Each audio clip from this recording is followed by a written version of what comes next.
Today in the show, we're going to be talking about the path to FI in the high cost of living area of LA. This story includes the fully funded lifestyle change, the game show Path to FI, the solo 401k entrepreneurship, and Waffles on Wednesday. Welcome to the ultimate crowdsourced personal finance show.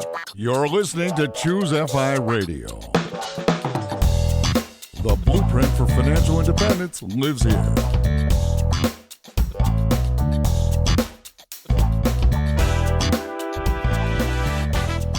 If you're looking to unlock the secrets to financial independence and early retirement, you're in the right place.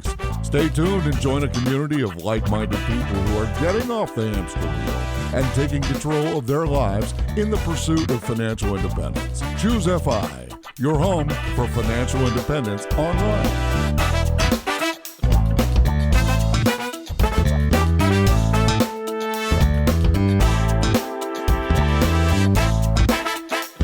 So today on the show, we are bringing on Mr. and Mrs. Waffles on Wednesday, which may be either it's competing for the best name in the FI space or the second best right behind Slowly Sipping Coffee. We're going to explore that, and we're going to get a chance to talk about the secret behind reaching financial independence, and that is getting on a game show. This episode is going to be absolutely fabulous. And to help me with this, I have my co-host Brad here with me today. How you doing, buddy? Hey, Jonathan, I'm doing well. Well, you certainly set up some intriguing lines of conversation that I'm curious about. Waffles on Wednesday, where does that come from? Game show Path to FI. So we got some really, really interesting topics. And with that, I'm pleased to welcome Mr. and Mrs. Wow. Thanks for having us with an entrance like that. I mean, Slowly Sipping Coffee, I'm glad to be in that company. Well, we haven't gotten Mrs. Slowly Sipping Coffee on. She's been ducking us, but we got Mrs. Waffles on Wednesday, so we're correcting that mistake right now. Hey, guys. Good to be here. Hey. I'm here too, I guess. You're going to help us on this journey. But to be fair, you are the game show winner. Like, tell us about that. A couple years ago, my company went on a company outing, and we went to The Price is Right, which they give free tickets. And so we did it as a company outing. And I ended up on stage. I ended up guessing the price of a 3D television exactly. So I won that. And then I won $500 cash for winning the prize, guessing the price directly on the nose. And then I got up and got selected to play the spelling bee, where I won a measuring cup for guessing the price of a measuring cup. And then it's fancy here. And then basically the way it worked is when you got two cards, and then when you guess the price of three things, which I guessed the price of a toaster wrong, and I guessed the price of scissors wrong, but I did get the measuring cup right. So I got an extra card. They offered me $1,000 for each of the three cards, and I said no, and the first one had a C on it.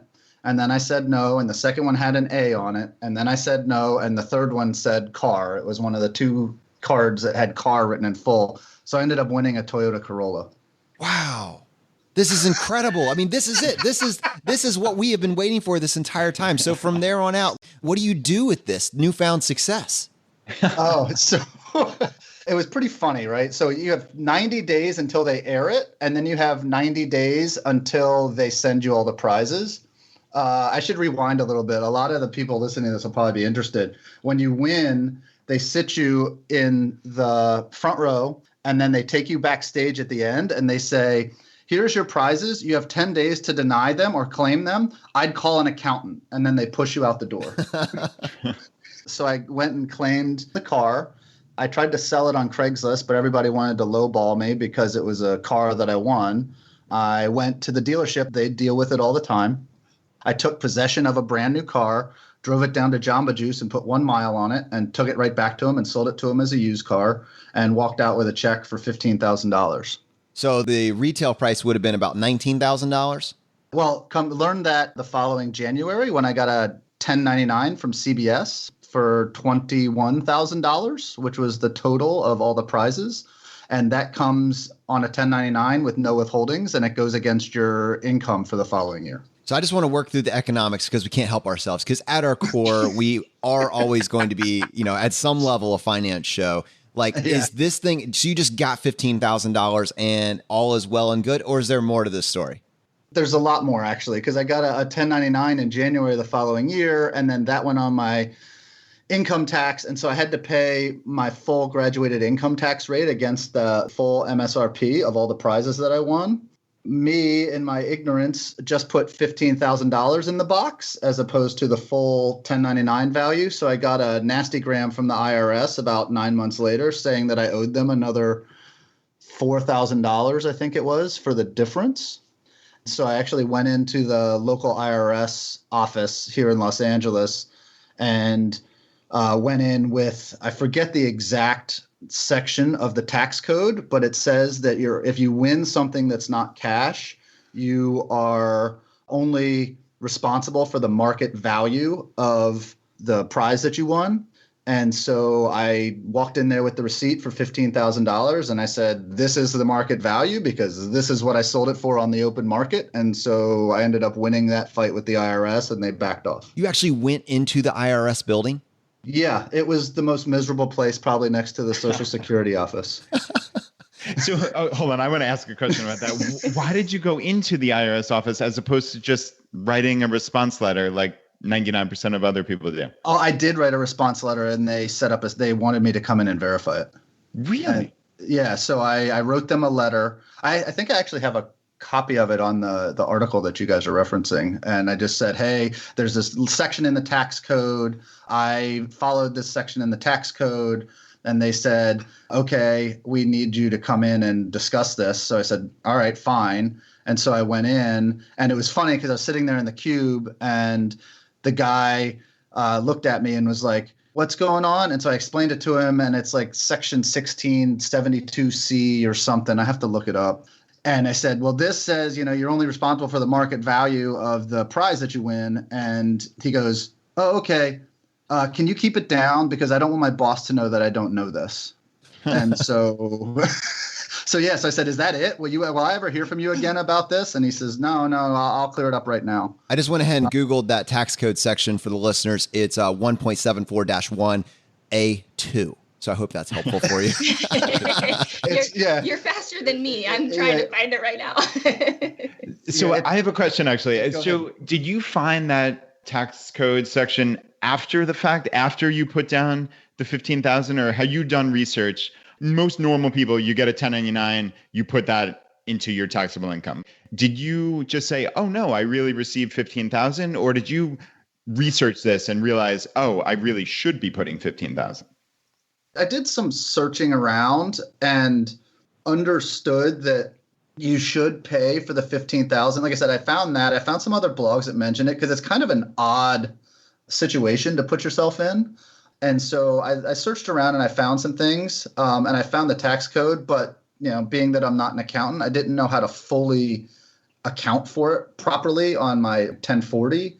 And so, I just threw the 15,000 in the box for the 1099. And then the government said, wait a minute, these don't match.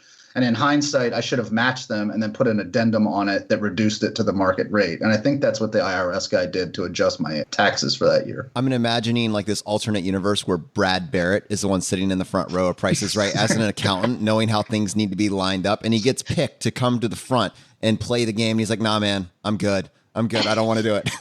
Well, it's funny because every time we watch a game show now, they did a mega Price is Right where some lady won a Ferrari. And I'm just like, oh, good luck with that. Because that poor lady's going to add $175,000 of income to her taxes for the year with no withholdings from it. So let's play that out. So this is all based on the fact that you actually sold the car and you actually brought home $15,000 of cash. What isn't represented by this is if you had decided to keep, in your case, the Corolla, in this exaggerated case, the Ferrari. Like, how much would your Corolla have actually cost you, this free car have actually cost you, if you had decided to keep it? Well, so in order to take possession of it, you pay the sales tax and the registration. So in California, that's 10% sales tax. And the registration is, I think, another 3 or 4% on top of that. So I ended up paying $2,500 to take possession of the car. And then you pay your full graduated income tax rate on the MSRP. So I would have paid, again, in California, we have about call it for round numbers, 10% income tax rate. And then we have, a 25% federal tax rate, whatever happens to be your graduated income tax rate. And so, I would have paid 35% of 20,000. So that's 7,000 plus $2,500 for the sales tax and registration. So it would have been about a $9,000 car. Wow, totally free. Great. Totally free. Completely win. Yeah. It's pretty funny because I got that argument a lot from people. Well, it's a free car. Yeah, my favorite part of the story is whenever we bring it up to people, they're like, oh man, that's so cool. Tell me more about it. And then I get the eye roll from Mr. Wow of oh, here we go again. Let me tell you all about the lack of benefits of winning a free car. Yeah, I mean, I think this speaks to winning non-cash prizes, right? I see this on HGTV. They have their whatever they call it, Dream Home or some such. And I mean, it's almost 100% certainty that those people have to sell the home because obviously all of that income goes on their tax return as taxable income. And in order to pay that huge tax bomb, where are they going to come up with the money? So it sounds great in theory, but unfortunately, you have to pay taxes on income, right? Yeah. And one of the things that kind of caught me by surprise that I wasn't aware of is with game shows in California, they're not required to provide a cash alternative, which is what I would have taken. But you either decline the prizes or you take them, and there is no cash alternative. So, Mr. Wow, just one other thing came up, the accountant's brain in me. I have to ask this. So you said there was that additional amount when you got that big notice from the IRS. It sounded like they were hitting you with some kind of interest and penalty as well, just doing the back of the envelope math. That couldn't possibly be just the income tax. Did they try to hit you with interest and penalty as well? Yeah, they tried to charge me that $4,000. They hit us with the additional income tax. And then there were penalties and fees on top of that since it was delayed and since I filed it wrong. Okay. And because we're all about actionable tips here, just one thing I want to pass along to the audience is when you see a penalty on some type of IRS notice that they send you, that's usually something that you can actually get abated or knocked down to zero. What I've seen in my experience is now, obviously, in this case, you were in the right and it got to, the entirety of it got knocked down to zero. But let's say you just underpaid your tax and it was legitimate, but they were trying to hit you with interest and penalty as well. Well, you have to pay your tax and you have to pay your interest. But in general terms, you can send a letter to the IRS just basically saying, hey, look, I've been a really solid taxpayer. Of course, you're going to come up with better words than this, but I have the better words, Brad. I actually had this. I had a $200 penalty for just I guess underpaying it over the course of the last year as I transitioned from being a W-2 employee to, for the first time, I guess, an entrepreneur, right? That's a pretty big transition there. And I actually was assessed a penalty. I can read the letter that I wrote to the IRS. It has great words. We love great words. All right. So this is what I wrote to the IRS. And Laura helped me with this, so that's why they're great words. I don't want to take credit for this. I am writing in response to your letter dated May 7th. In this letter, the IRS assessed a $257 estimated tax penalty for my 2017 tax return. I would like to request abatement of the $257 estimated tax penalty. 2017 was my first year being self-employed, and I was unsure of exactly how to calculate my estimated tax liability. You can see that for 2018, I am paying quarterly estimated tax payments so that I will have 100% of my 2017 tax liability paid, the safe harbor provision. I had no intention of not paying the tax that I owed. You can see that I have always paid my tax liability in full and on time, and I assure you this issue will not arise again now that I understand the estimated tax rules. Thank you for your time and understanding, and I look forward to your response. Laura helped me with that, and those are fantastic words. I highly encourage that you replicate that. So yeah, fantastic. That's very legalese. I just wanted to say, wow. That's a good word. We're going to use a lot. So this was obviously, a great hook and a fun tangent. And honestly, thanks to kind of Brad weighing on this, it was very actionable as well. I hope our audience gets value from it, not because necessarily they're going to be as good as you are at game shows, Mr. Wow, but just because generally weird stuff happens with the tax code and you need to understand, the better ground game you have, the more options you have. But I think really we need to get back to your individual story. And I want to talk about the fact that your blog is called Waffles on Wednesday, which does not include the word personal finance anywhere in there. Let's go straight to the heart of this origin story. Why did you decide to document the journey, and how did you guys find financial independence? Mrs. Wow, let's bring you in on this. All right. Well, We basically started the blog because we got sick of talking just to each other about financial independence. And, some of the things that have happened in our life, in our story, like going on The Price is Right, have been interesting. And we thought people might actually get some value out of it and some other actionable tips and all of that.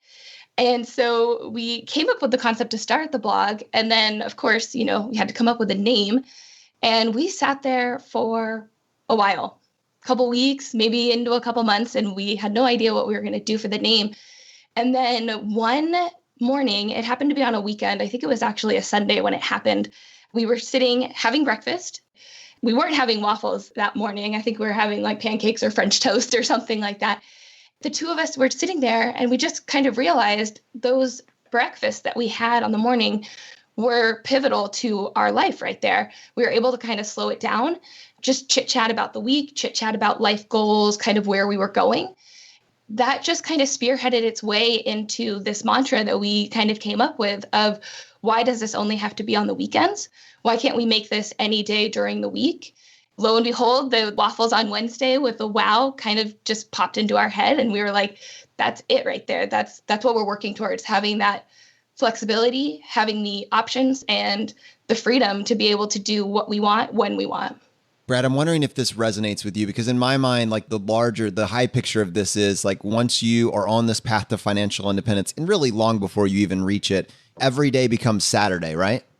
Yeah. Why does it just have to be the weekend? That's a really, really insightful point about just your entire life. Why didn't we just have to live for the weekends? So that's fantastic. I'm curious, where were you in your FI journey at this point? Like when you decided to start a blog, when you're sitting there having this conversation, what does it look like? How far along the path were you? Well, I think I'd start by saying that Mr. Wow was actually the one that had been in this mindset for a while, probably a couple years, and had been trying to get me on board for a while. And it took me a little bit, but once I finally got hooked, I was on all the way. And, the two of us kind of took it and ran with it. So we started the blog a little over a year and a half ago, and we're pretty close. We were within a couple years at that point. So definitely towards the end-ish of the journey. Okay, so you said something in there, it took me a little bit, but once we were on board, we took it and ran with it. So talk me through, like, it took me a little bit. What does that look like in your life? It looked like maybe 6 months, maybe even closer to a year on my end. Mr. Wow would send me some emails of some blog posts and be like, hey, you should really check this out. Maybe look at this book. And at that point, I don't really know what it was. I didn't have the interest. I'm not in the tech, the software, I'm not in the numbers brain, I guess you could say. So I think that's one reason that it just really took me a while to kind of grasp it and really start to understand what was going on. The big thing that happened is Mr. Wow, he knew how to get me by bringing in travel. Travel is a huge thing that I love to do. And right now, having the typical jobs, we're limited because we have to be back for our jobs.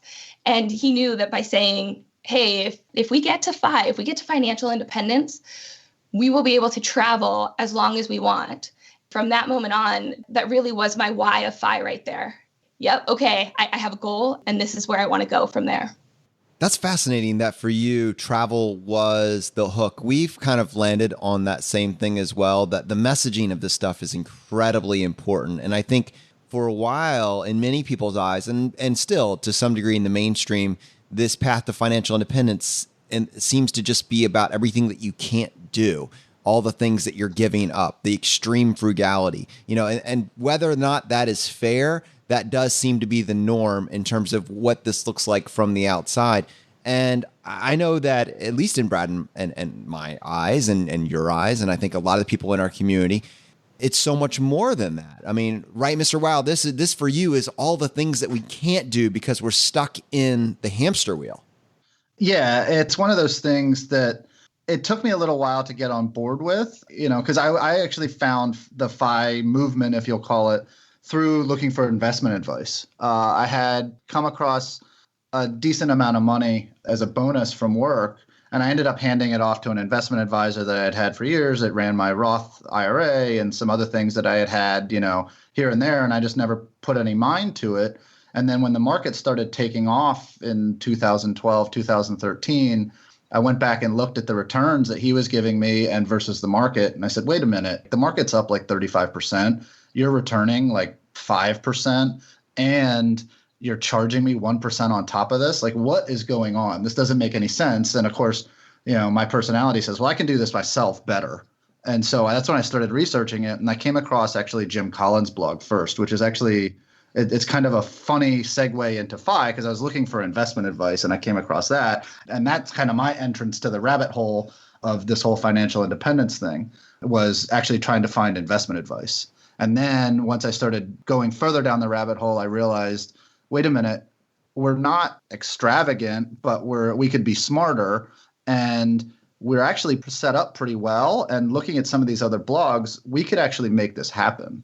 And so as I started reading more and more, it's like, no, we really can make this happen. And so that's when I started trying to convince her and send things over. And she just ignored me for a good while until I finally figured out, if I could hook her with the travel thing, and then she would start paying attention. So actually, I want to follow up about that specifically. We're constantly asked, how do you get your spouse on board? People are always asking us that, like, hey, I dove into FI. This sounds amazing, but I can't convince my significant other. I mean, as Mrs. Wow described it, it took her about 6 months of you maybe introducing this for her to get into it. Do you recollect your thought process of when you had that aha moment of, hey, let's go with the travel? That's the messaging that might work. It's not going to be the numbers, but it's got to be this, I don't know, softer side, if you will. Like, do you remember your thought process?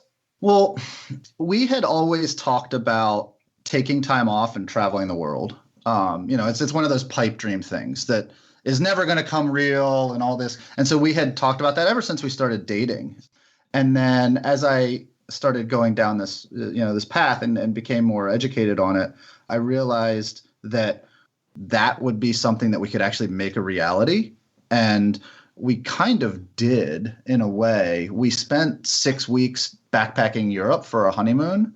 And I think it was right after that you kind of became full on board, because having experienced it a little bit and then having to come back and go to work, we came back. And I think that's when it finally sunk in with her that if we actually make this financial thing happen, that could be our life. And I think just that experience alone is what kind of solidified it. And I think that's what really happened. Going back to your original question, it was piggybacking on something that we had always had in a pipe dream. And I think every couple has that, right? They always have this vision of what would our life be like? And if we could only do these things, this is what it would be. Well, the beautiful part about FI is it can probably make at least most of that vision happen. So what changes in your life? So you guys have this conversation, you're on board, right? FI makes sense for us. What tangible actually changes in the next couple of weeks, next couple of months? Do you remember what legitimate and concrete changes you made immediately thereafter? I think the big thing was really trying to figure out where our money was going and what we were spending it on, then honing in on, was that important or was that not important to us? And so kind of the big things, and I know you guys have talked about it on the show before, but it's the same for us. It was cutting our phone bill, getting rid of cable. So we actually ended up decreasing our rent. We moved from one location to another, which made our rent go down. And then we were actually able to chat with the landlord and get it to go down again. So we've had it go down 2 or 3 times now since we had the mind shift. Once you guys got on the same path together, what implications did that have for like the trajectory of your working careers? I mean, is that one of these, okay, we're going to start pursuing financial independence, we both have good jobs, and we're on a 10-year path to FI? Or do you hit any sort of fork in the road and move in a different direction? So we both had full-time jobs at that point, and Mrs. Wow had gotten a call from a friend about doing some side work for the company that the friend had worked at. And so she started doing some consulting. And as the months progressed and the more and more I read and the more she started taking on consulting work, we realized that it would be a good opportunity for her to kind of start off and branch off into her own thing because the potential was a lot higher. As we started learning the ways and what was actually going on through the consulting, we realized that there was a lot more potential for her to start a company. We decided that it would be best for her to go ahead and take the risk while I had a stable income. And so it happened about 3 years ago when you started that. And it started out slow and we almost 4 years. And so it started out slow, but we took a calculated risk to let her go ahead and take more control of her professional life and to actually have more potential for her income while I had the safety net of a W-2 job. Yeah. And I think kind of at the time, for me, it was more that I wanted to do things my own way. And, I thought maybe I could do it better than some of the other companies that I was working for, or just different. And because of that, I actually found that all these other opportunities kind of opened up by taking the risk, by making that jump. And, now all of a sudden I have more flexibility and more freedom to really kind of tackle the things that I want to do in my professional life, but also my personal life as well.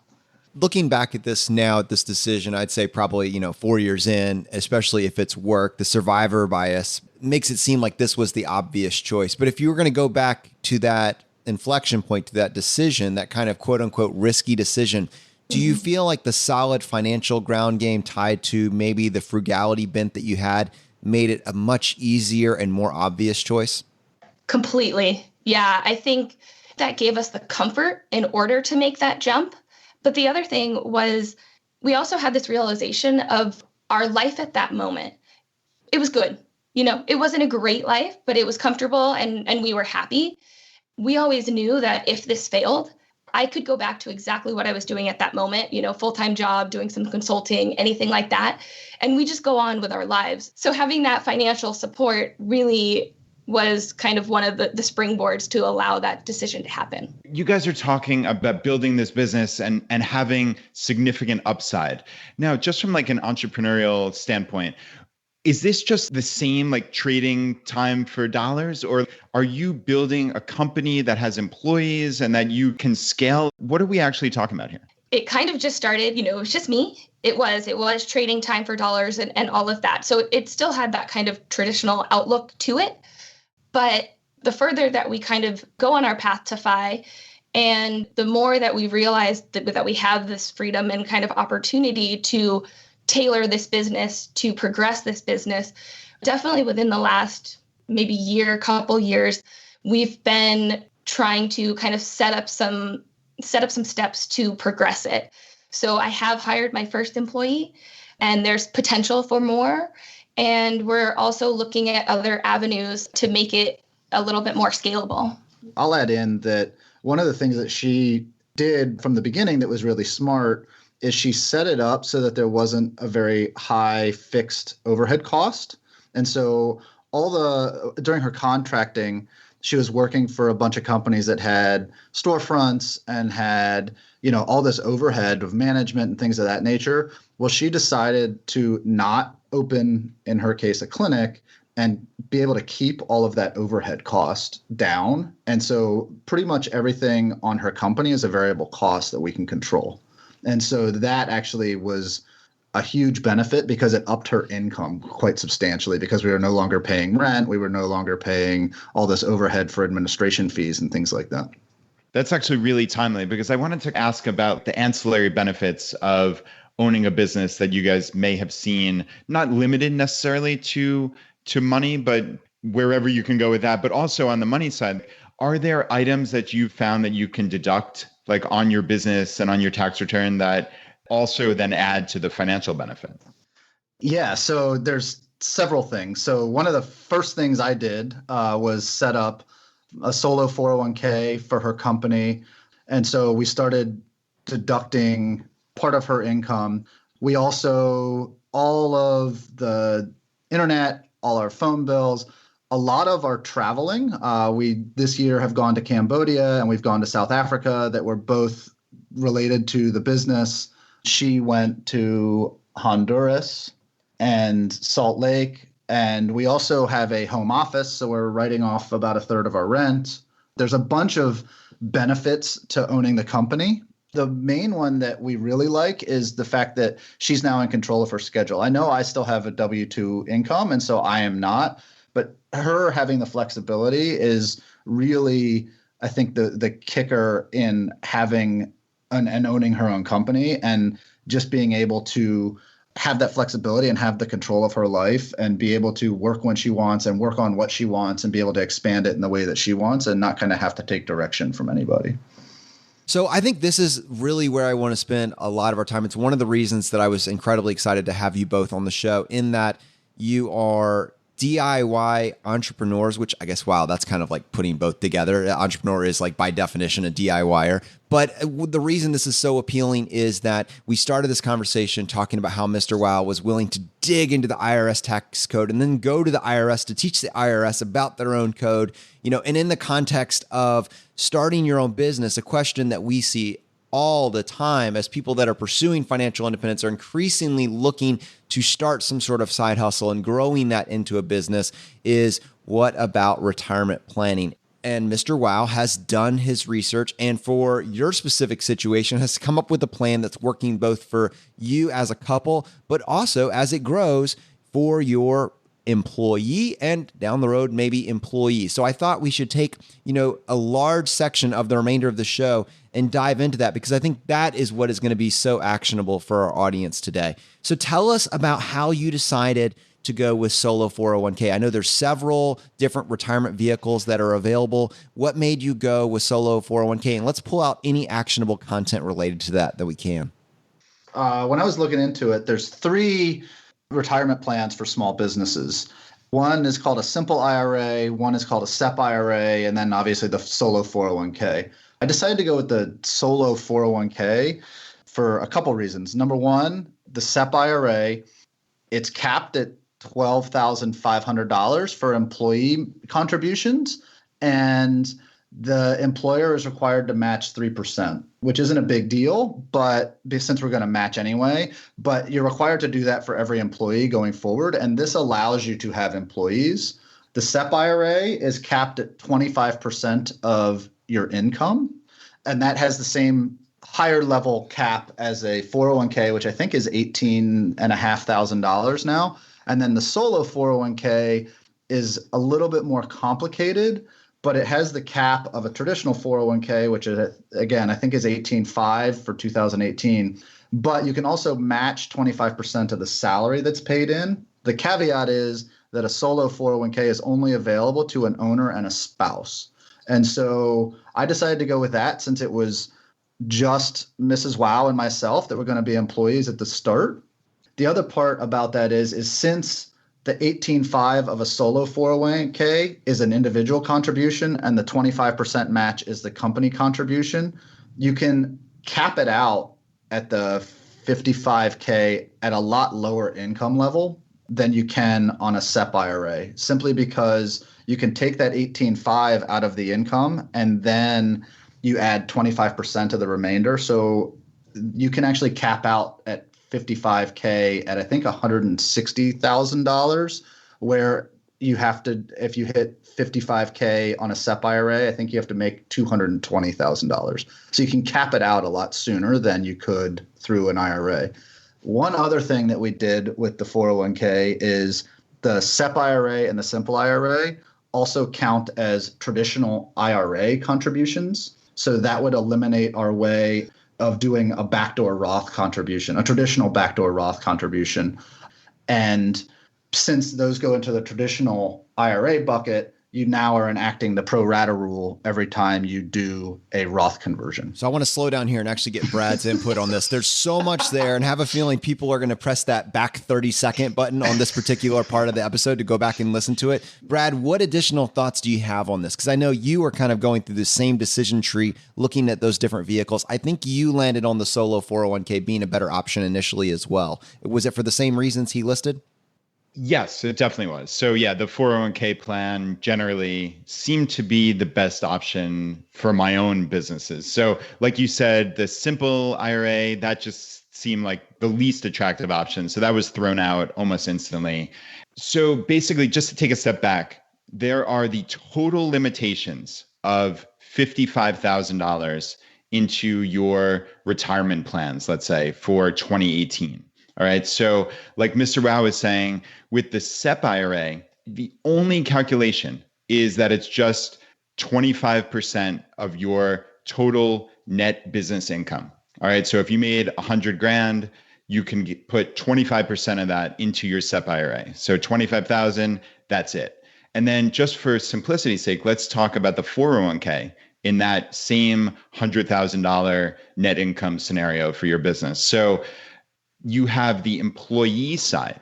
Okay. So that's the crucial part. You have that 18,500, which is the employee side, as if you were an employee at a W-2 job. You can put that in, that 18.5, but then on top of it, you also get to put in 25% for the employer's side. It's usually called profit sharing. Some people call it a match, but I've seen profit sharing generally. So in that scenario, you're putting in what, 43,500, right? Because the 18,500 on the employee side and the 25,000 on the employer side.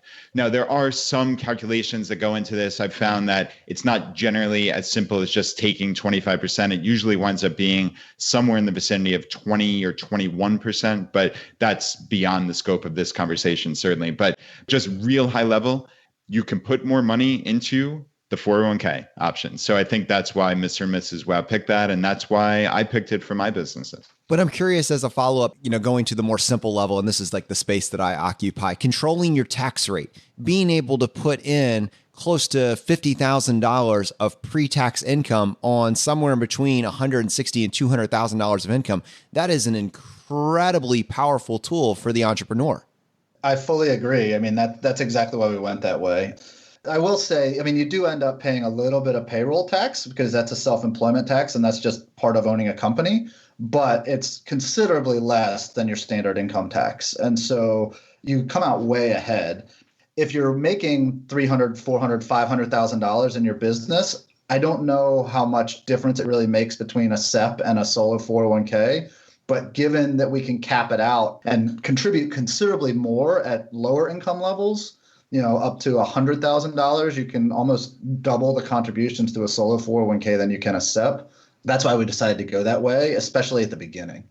First of all, guys, thank you so much for being willing to go into this level of detail. This is an episode that we've been wanting to put it together, but we don't like to just throw information out there. We like to have a story behind it. And this story is awesome. I'm really enjoying it. Let's go a little bit deeper here because you have a business. You did all this research because it was helping you as business owners. But as your business did what hopefully everybody's business does, it grew. You have now brought on an employee and that changes the dynamic.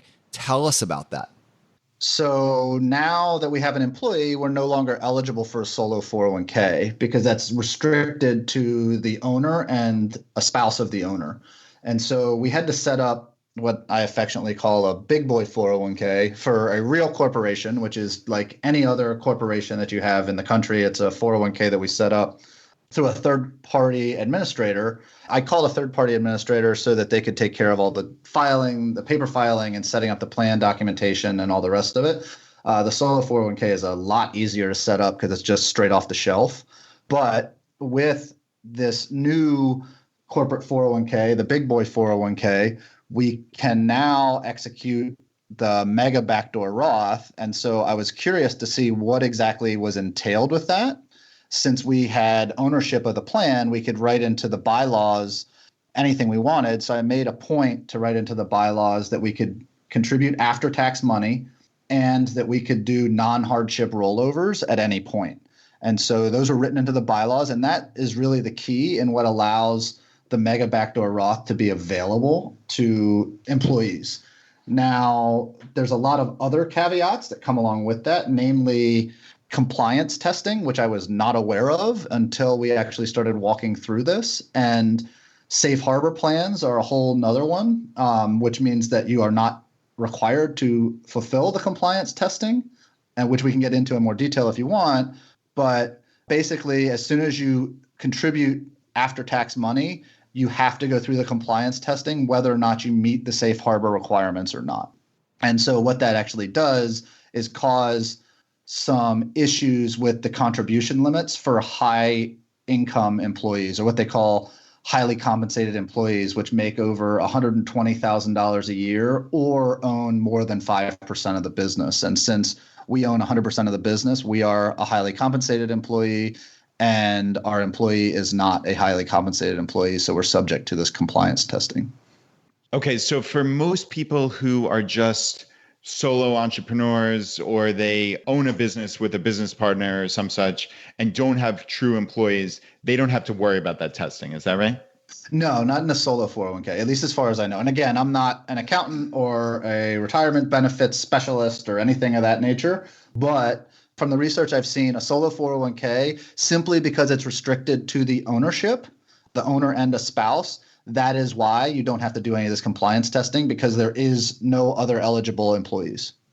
Okay, and just to take a step back for the audience, so Mega Backdoor Roth, just explain what the real benefits of that are. And the two real essential buzzwords were after-tax contributions and what I've seen called in-service distributions. I think you had a different hardship, some terminology like that, but those are the terms that I've seen. Like, if you could just give like a real high-level explanation, I think that would be very, very helpful.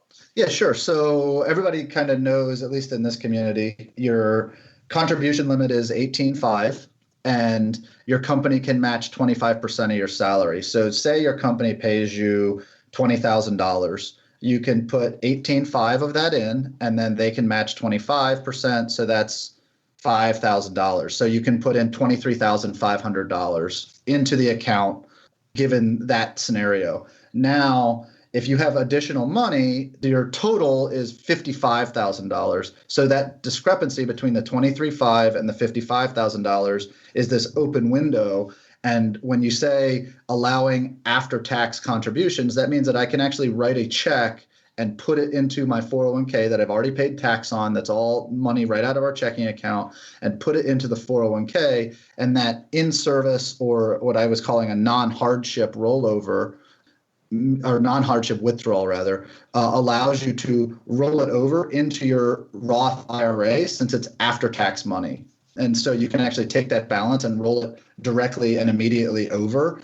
And so a lot of the major corporate 401ks don't allow this for a variety of reasons, but it's not standard in the plan bylaws. So, right, this might not be standard for most normal plans or most normal people, frankly, but for the FI community, we're always looking for these actionable tips. And this is a really great one because you can potentially put in tens of thousands of dollars into a Roth IRA. That's pretty remarkable. I mean, this is money that is basically just sitting there that you would normally just have in your taxable investments. And through the wonders of the tax code, you're able to basically put this into a Roth IRA. That's really amazing. It grows tax-free forever and can be withdrawn tax-free. So this is a huge thing. This is not just like one of those minor little items. For entrepreneurs out there, you really should go back and listen to this like 5 times because it's crucial information. So thank you, Mr. Wow. Yeah, of course. I will say that it's not available through a lot of things. This is the only time I've ever had this available to me through my entire career. And it's simply because I managed the plan and spent about an hour and a half talking to our plan administrator and how to write the bylaws in this really complicated manner. But it's something that, if it is available to you, might be worth taking advantage of. And it's worth the question, I think, at your corporate job if you're there. They probably will shy away from it for the compliance testing reasons, but that's okay. It's worth the question. And if it's available, it's definitely worth taking advantage of. So for the individual that, we talked about plan administrator, and you said only in this unique situation. What was it like for you to actually find a plan administrator that would let you set this up? What should an individual do that's looking to kind of replicate this? I mean, you said this was an hour and a half of conversation. For the individual that's trying to cut through the noise and get a better answer, where do they start with this? So where I started, I knew I had to set up a big boy 401k. So the first place I called was Vanguard. They're actually surprisingly expensive to set up a 401k, especially for a plan, with 3 participants. And so I called them. I called Fidelity, who actually doesn't service plans this small. They pass you off to a third-party administrator. And then I called Schwab, and Schwab also passed me off to a third-party administrator, but they were nice enough to send over a list of folks. And so that's who we went with. they were considerably cheaper to set up the plan and for the administration than Vanguard. And they offer what are in essence the exact same funds. And so we went that route. So so I run our payroll every month, and then I upload a file into their interface, and then that pays out just directly like it would for any other company.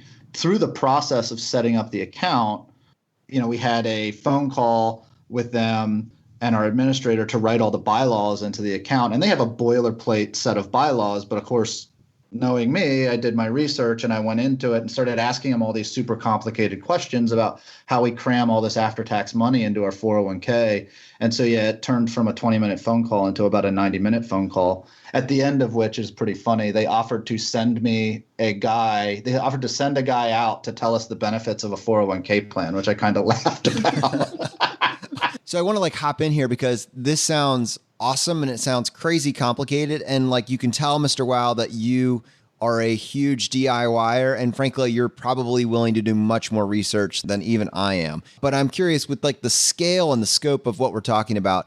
Do you do all of your taxes yourself at this point, or do you use an accountant? No, we use an accountant. Between putting together the corporate taxes, because of the laws in California, we can't have an LLC. We have to have an S Corp. So we actually have to file official corporate taxes, and then putting together the K-1 from the ownership of the corporation, and then filing that against our personal. And then with all this 401k plan administration, I don't have the time, at least right now. Now, fast forward and we're at FI and this thing is still running and it's, and then I have the time, then but right now there's just other things I would rather do with my time and my day than figure out how to put all this together. I know enough to be dangerous is the way I like to put it. So Mrs. Wow, we talked obviously about the nuts and bolts benefits of owning a business and going out on your own, but I'm curious about your real world, wow, these are the personal benefits I've received. Do I have more time? Do I have more flexibility? What have you really noticed that has made a dramatic difference in your life in a positive manner in the last 4 years? So I think you mentioned a couple big things right there.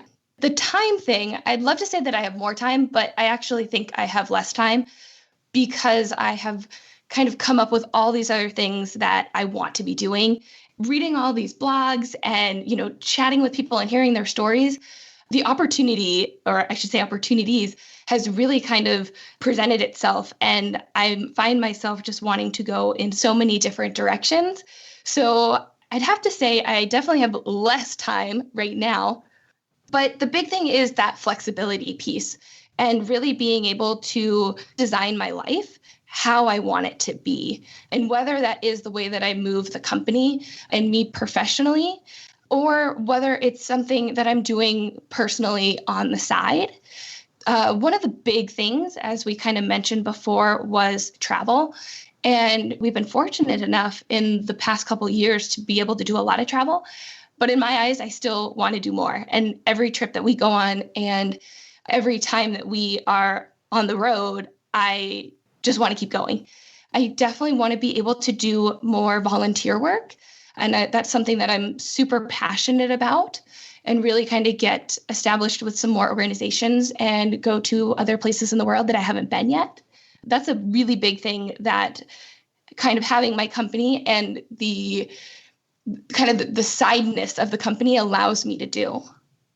So what does that volunteer work look like? How does someone get involved in international volunteer work? Do you need certain qualifications? Are they looking for anybody? Could I volunteer internationally in one of these organizations you are? Or like I said, do I need certain qualifications?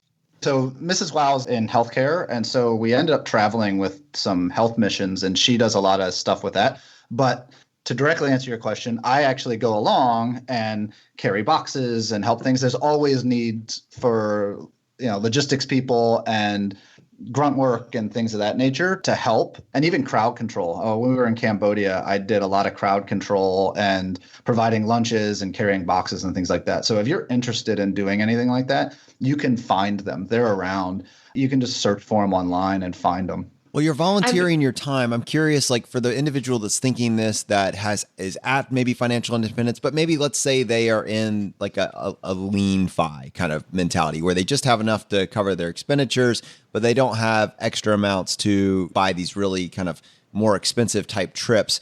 What is the anticipated cost for this? Are you having to purchase your own plane tickets and travel? Do you have to get there? Do you have to cover your lodging?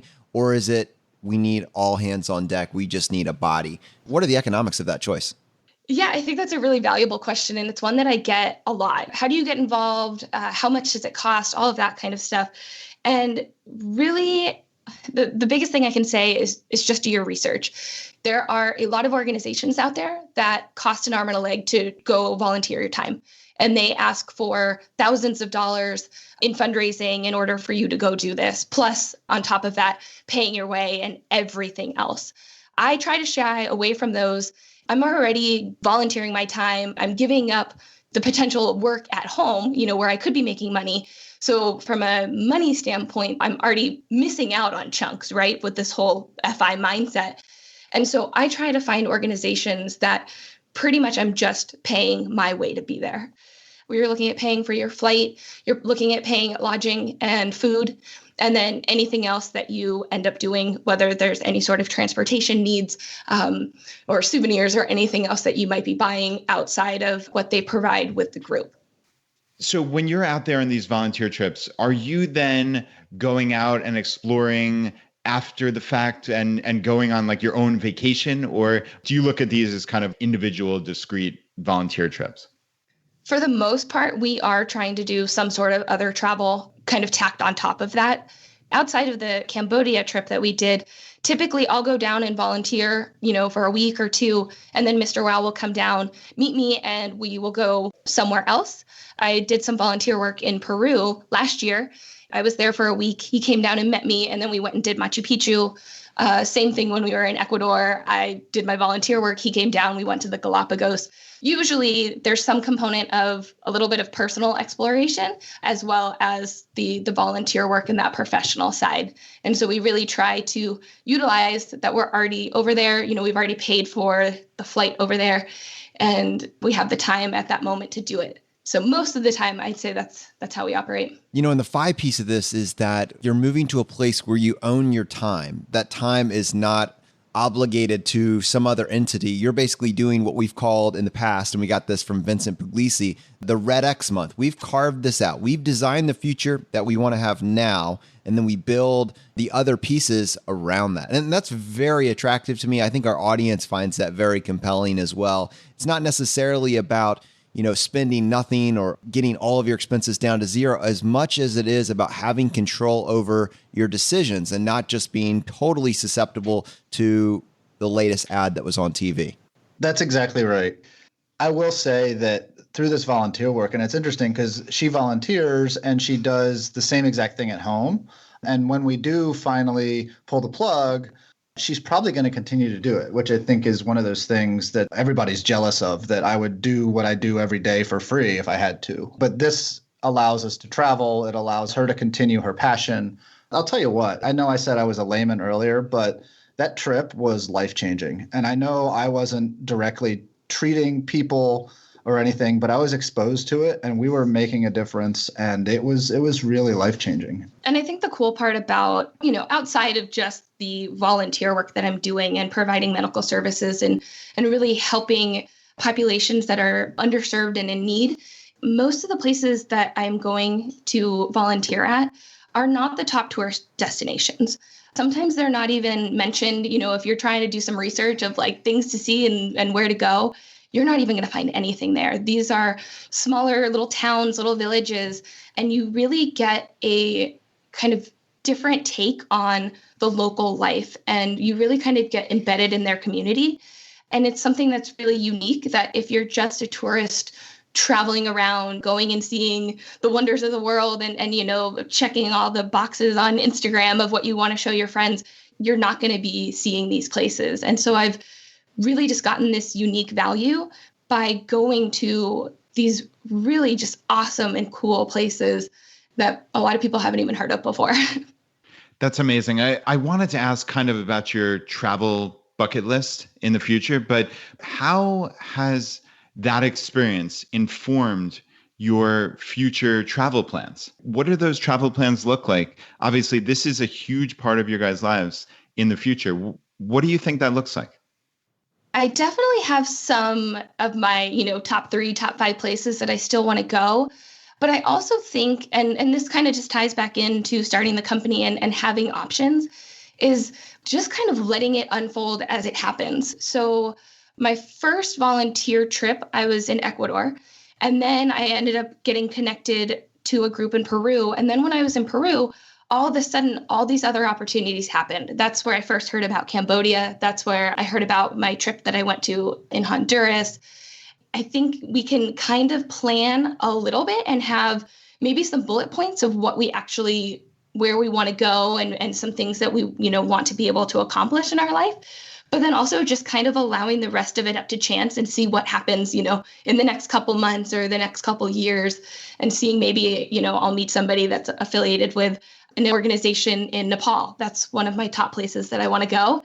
If I can somehow finagle that I can do some volunteer work, but then also go to a country that I'm really eager to go explore, I think that's the best of both worlds right there. So do you picture this being full-time for you? Like once you reach FI, do you guys plan to travel and leave your home base in California and just travel full-time? Yeah, that's, at least at this point, that's the plan. Things change. And as you can tell, we kind of take life as it comes and live with the day and make the best decision with the information and options we have at the time. But yeah, that's kind of the plan, and we'll see where it goes. This has been fantastic. I think this has been eye-opening on multiple levels. I mean, this show covered the gamut. I mean, really, the breadth of this conversation is just fun to be a part of. Now, normally, on most shows, that would be the end of the episode. But on this show, we would love to give you the chance to tackle the hot seat. Are you ready for this? We are. I'm so excited. In a world drowning in debt and rampant consumption, trapped by the chains of lifestyle inflation, these questions highlight the secrets of those who have broken free. Welcome to the Choose FI Hot Seat.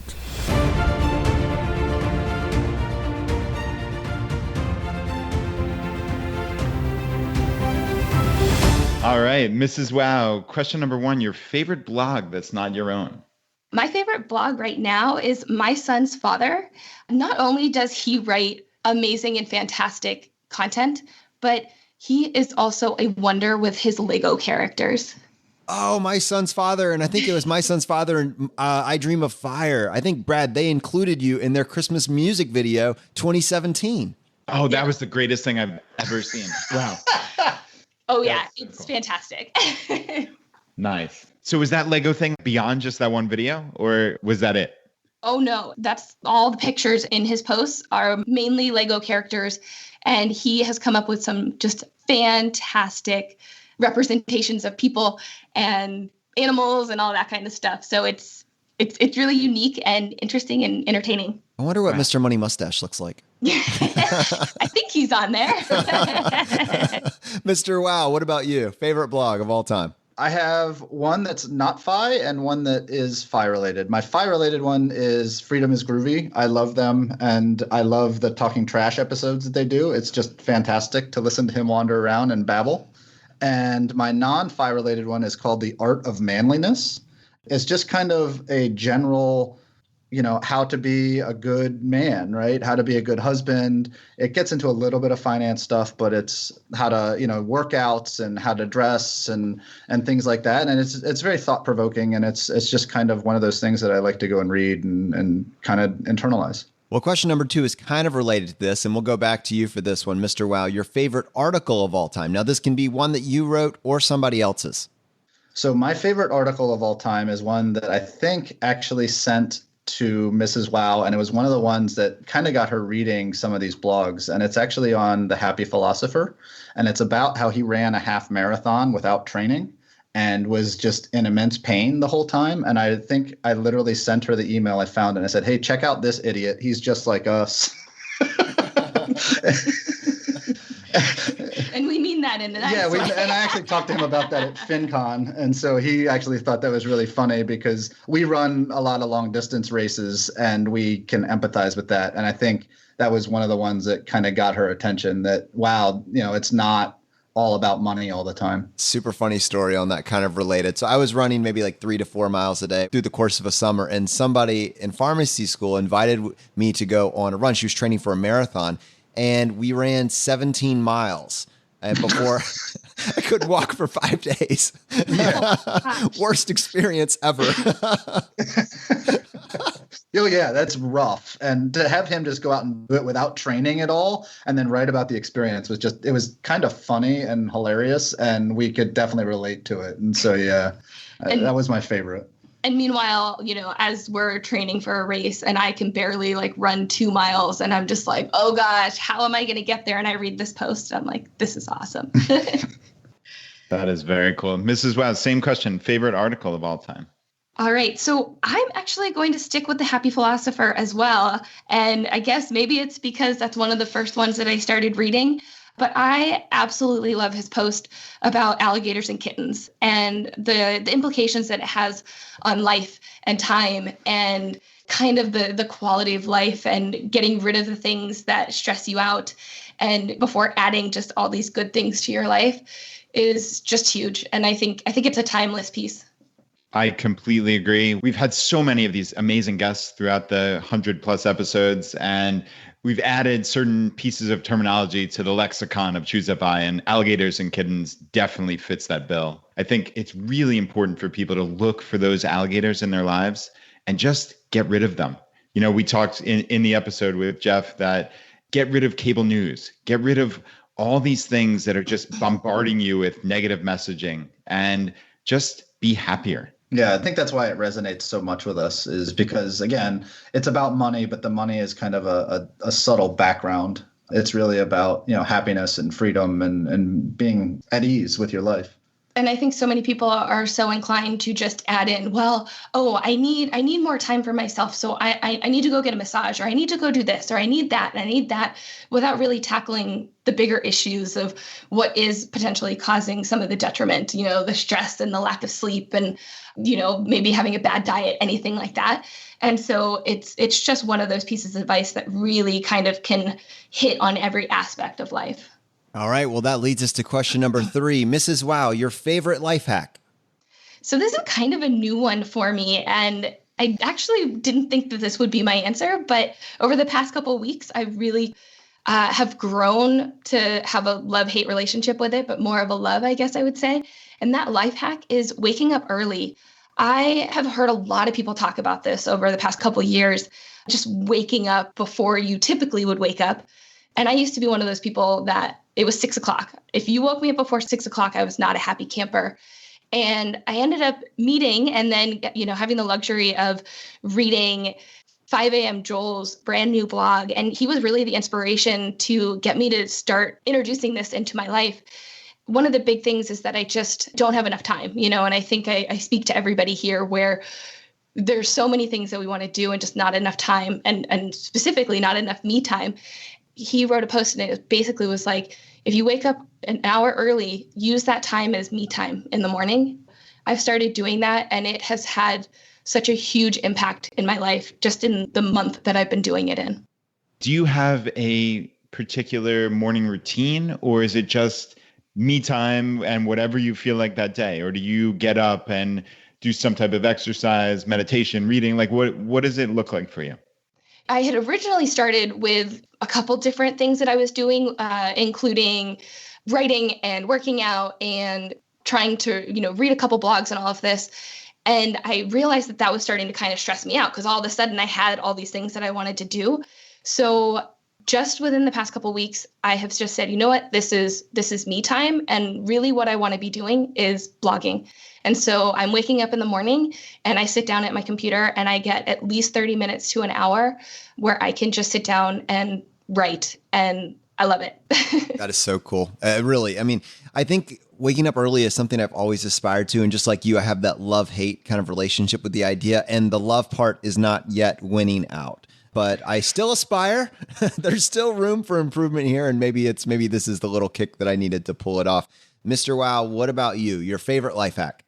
So mine is biking. I guess more appropriately, like two-wheeled vehicles. I have a motorcycle and a bicycle, and I try to ride my bicycle to work every day. And when I don't do that and I need to get somewhere quickly, especially in Los Angeles because of the traffic, I take the motorcycle. But with the biking to work, it's 45 minutes. I bike 12 miles each way every day. And it's about 45 minutes of cardio in and 45 minutes of cardio back. And it just levels me and makes me feel better, out in the air. And I'm not dealing with traffic and I'm not dealing with everything. So, yeah, that's a huge one. How long have you been doing the bicycling for? Oh, man, 7 years. I used to ride 17 miles each way. Then I changed jobs and we moved and I rode 3 miles each way. And then I just got a new job and now I'm going 12 miles each way again. So I've been doing that, for quite a while. Mustachians represent. Yeah, this was before we even found out about any of that. We just happened to live right near a bike path that shot me straight into the office and it was right on the beach. So I was like, yeah, I can't pass this up. All right, Mr. Wow, question number 4, your biggest financial mistake.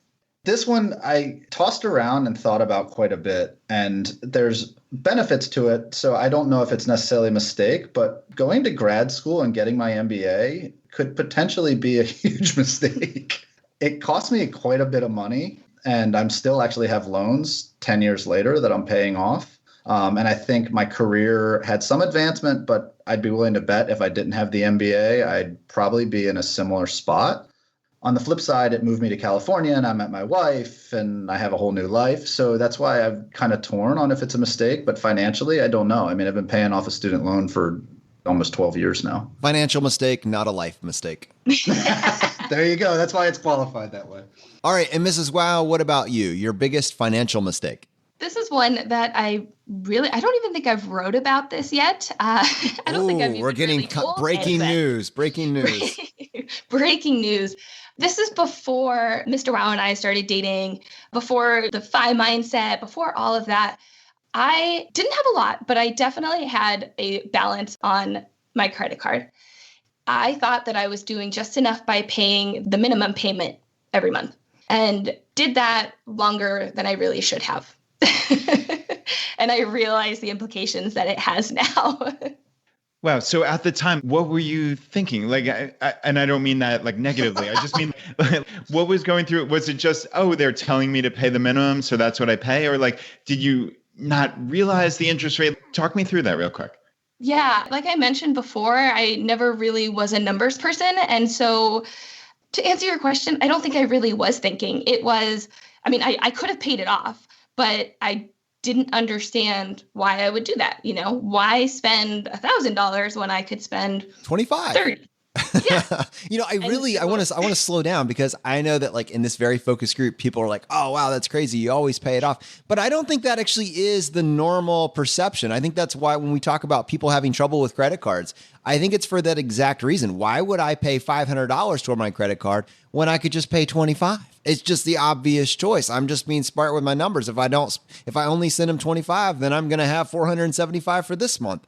I genuinely think that represents the majority of the world's view on how credit card payments should happen. Well, the minimum payment is affordable. That's fine. We'll just work with it. Yeah, I think that's with debt in general, right? I think that's part of the reason why people get in a lot of trouble.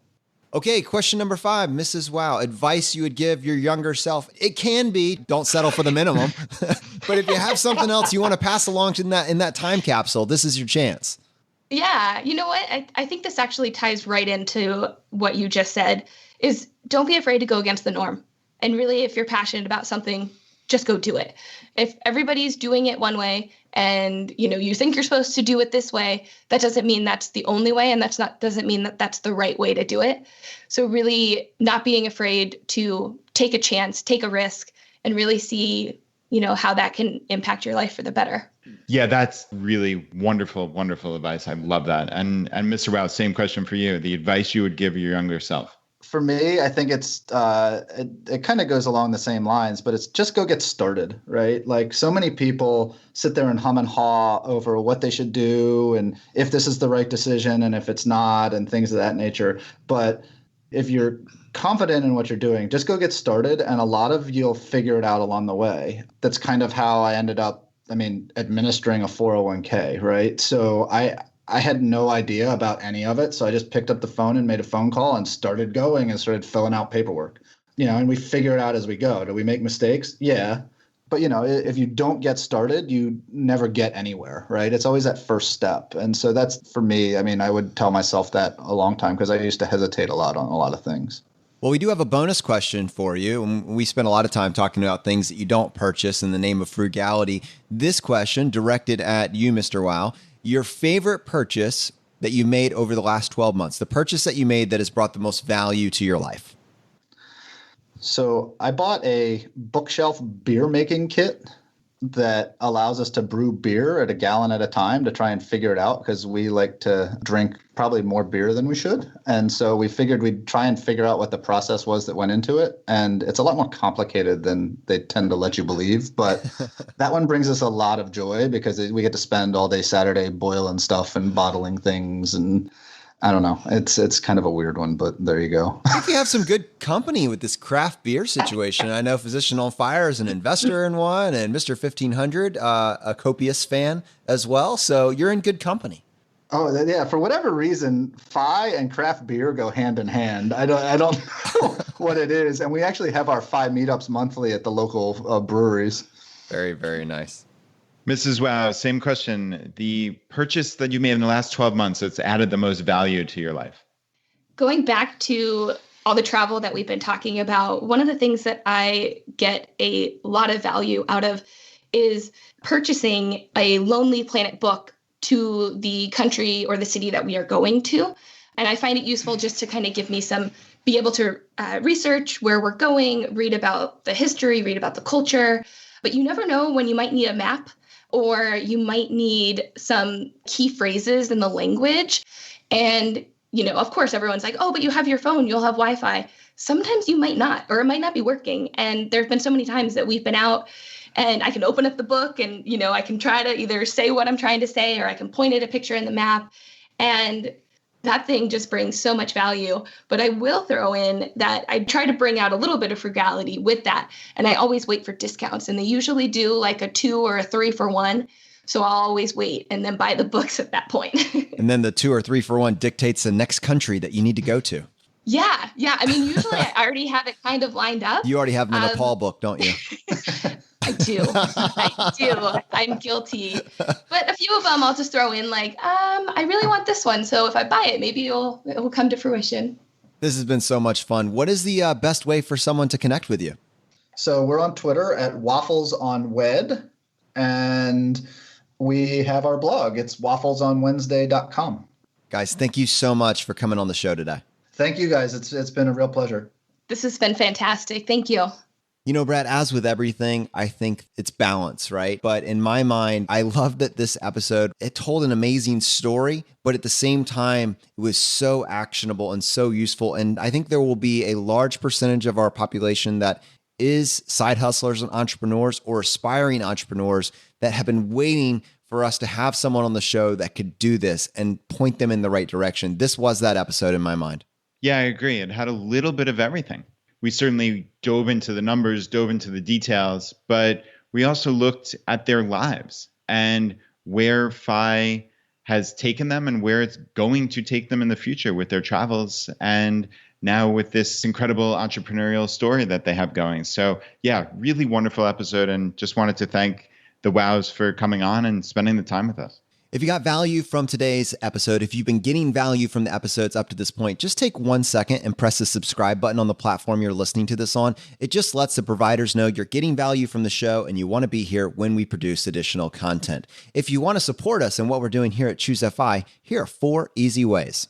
1, leave us an iTunes review. If you want to do that, just go to choosefi.com/iTunes. 2, use our page to sign up for travel credit cards. If you want to travel the world with miles and points instead of your hard-earned dollars, then just go to choosefi.com/cards and get started today. 3, if you're working on the milestones of FI, set up a personal capital account to track your progress and use our affiliate link. It's completely free, and just go to choosefi.com/PC. P as in Paul, C as in cat. And 4, and most importantly, find your friends, coworkers, and family members who might be open to this message and tell them about the podcast. Have them start with episode 38, The Why of FI, and right behind that, have them go listen to episode 21, The Pillars of FI. It is a fantastic starting place. All right, my friends, the fire is spreading. We'll see you next time as we continue to go down the road less traveled.